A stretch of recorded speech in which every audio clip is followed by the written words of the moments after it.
15 अगस्त 1947 को भारत ने आज़ादी हासिल की थी और तब से 15 अगस्त हर भारतीय के लिए एक जश्न का दिन बन गया। लेकिन इसी 15 अगस्त के साथ में एक ऐसी भी घटना घटित हुई जो काफी ज्यादा भयानक थी और वो है पार्टीशन ऑफ इंडिया। पार्टीशन ने 1 करोड़ से भी ज्यादा लोगों की लाइफ को अफेक्ट किया था, क्योंकि पाकिस्तान ने जो पार्टीशन मांगा था ना, वो धर्म के आधार पर मांगा था, जिसकी वजह से पाकिस्तान के अंदर जो रहने वाले हिंदू थे वो हिंदुस्तान की तरफ आए तथा हिंदुस्तान यानी कि भारत के अंदर जो रहने वाले मुसलमान थे वो पाकिस्तान के अंदर गए।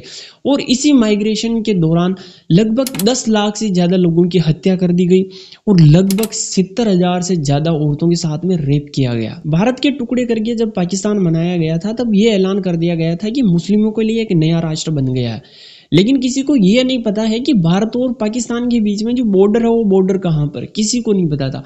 और इसी की वजह से जो ज्यादातर राइट्स हुए वो इसी की वजह से हुए, बॉर्डर को लेकर लोग आपस में लड़ने लग गए कि ये भारत की जगह, ये पाकिस्तान की जगह, ये भारत की जगह, ये पाकिस्तान की वजह से, इसी वजह से एक दूसरे को मारने भी लग गए वो लोग। और इन राइट्स का सबसे बड़ा गुनहगार किसी को कहा जाए तो वो है सिरल जॉन रेडक्लिफ नाम का ये बंदा, जिसे आप रेडक्लिफ के नाम से अच्छे से जानते हो।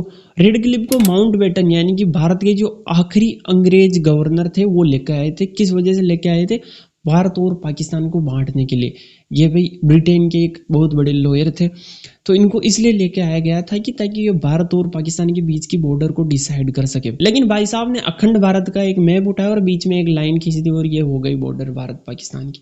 अब इसके अंदर इनकी रेडक्लिफ भैया की भी मेरे हिसाब से कोई ज्यादा बहुत बड़ी गलती नहीं है, और इसका रीजन ये है कि बंदे को 8 जुलाई 1947 को तो ब्रिटेन से भारत इंपोर्ट किया गया था। अब वो भारत के बारे में कुछ भी नहीं जानता है, ना भारत के अंदर चल रहे विवादों के बारे में जानता है किस वजह से चल रहे, और ना भारत के बॉर्डर्स के बारे में अच्छे से जानता है, ना वहाँ के कल्चर के बारे में अच्छे से जानता है, किसी के बारे में नहीं जानता है। एकदम नई जगह और बंदे को टाइम दिया गया 1 महीने का, और इसके अंदर इसको भारत और पाकिस्तान के बीच की बॉर्डर डिसाइड करनी है कि कौन सा कहाँ से भारत होगा और कहाँ से पाकिस्तान होगा।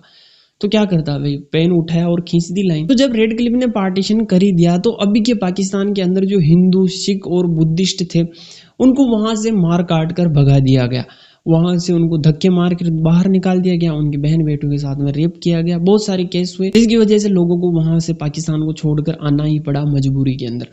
अब मेरे हिसाब से आप लोगों का यह सवाल होगा कि चलो वहां से तो उन लोगों को भगा दिया गया, लेकिन भारत तो एक सेक्युलर कंट्री था, तो भारत से मुसलमान वहां पर क्यों गए? तो भारत के मुसलमानों का भारत छोड़कर पाकिस्तान जाने के पीछे का रीजन था जिन्ना। जिन्ना ने लोगों को यह भड़काया था कि मुसलमान एक हिंदू प्रधानमंत्री के अंडर सुरक्षित नहीं रहेंगे, जिसकी वजह से कई सारे मुसलमान भारत को छोड़कर पाकिस्तान के अंदर चले गए।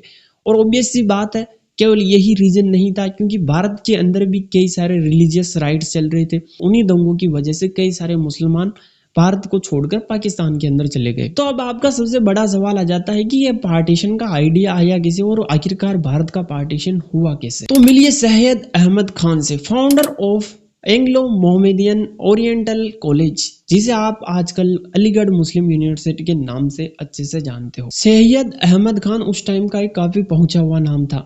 उन्हें उस टाइम पर एडनबर्ग यूनिवर्सिटी से LLD यानी कि डॉक्टर ऑफ लॉ की उपाधि भी दी गई थी। और यही वो आदमी है जिसने सबसे पहले 2 नेशन थ्योरी दी, जिसके अनुसार मुस्लिमों के लिए एक अलग राष्ट्र होना चाहिए जो कि धर्म पर आधारित हो, केवल मुस्लिमों के लिए हो। अब राम जाने उनके दिमाग के अंदर ये 2 नेशन थ्योरी का आइडिया उनका खुद का था फिर या फिर किसी अंग्रेज ने उनके दिमाग के अंदर डाल दिया। अब जो भी, वो बड़ा ही भयानक आइडिया था, क्योंकि यही वो आइडिया है जो आगे चलकर कई लाखों हिंदू और मुस्लिम लोगों की मौत की वजह बनने वाला है। अब इनके इस आइडिया को हवा ब्रिटिशर्स ने दी, क्योंकि इनकी तो डिवाइड एंड रूल की नीति हमेशा से ही रही है, तोड़ो और फिर राज करो। तो सबसे पहले तो इन लोगों ने 1905 में बंगाल का विभाजन किया, फिर 1909 में मोरले मिंटो एक्ट लेके आए, जिसके अनुसार इन लोगों ने मुस्लिमों के लिए सेपरेट इलेक्टोरेट्स बना दिए, जो काफी ज्यादा विवाद का कारण बन गए फिर आगे चलकर। फिर ये 1990 के अंदर मोंटेग्यू चेम्सफोर्ड एक्ट लेके आए, जिसके अंदर इन लोगों ने रिजर्व सीटों की संख्या बढ़ा दी। तो इस तरह इन लोगों ने सैयद अहमद खान द्वारा लगाई गई चिंगारी को आग में बदल दिया, और इसका रिजल्ट निकल के है 1921 का मोपला विद्रोह।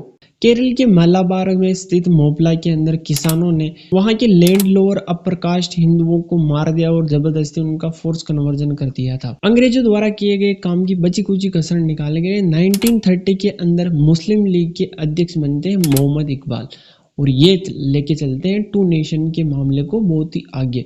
फिर इसके बाद में 1940 के अंदर मुस्लिम लीग के अध्यक्ष बनते हैं मोहम्मद अली जिन्ना, और ये तो भाई टू नेशन को पकड़ कर बैठ जाते हैं कि भाई छोड़ना ही नहीं है, मेरे को तो टू नेशन चाहिए चाहिए, मुस्लिम राष्ट्र तो एक चाहिए चाहिए, पाकिस्तान चाहिए चाहिए मेरे को, चाहे तुम इसको भारत को ही पाकिस्तान बना दो। जिसका नतीजा निकल कर आया the great Kolkata killings of 1946, जो जिन्ना द्वारा पाकिस्तान को एक अलग राष्ट्र बनाने को लेकर 16 अगस्त 1946 को सीधी कार्रवाई दिवस मनाने की वजह से हिंदू मुस्लिम दंगों की वजह से हुआ था।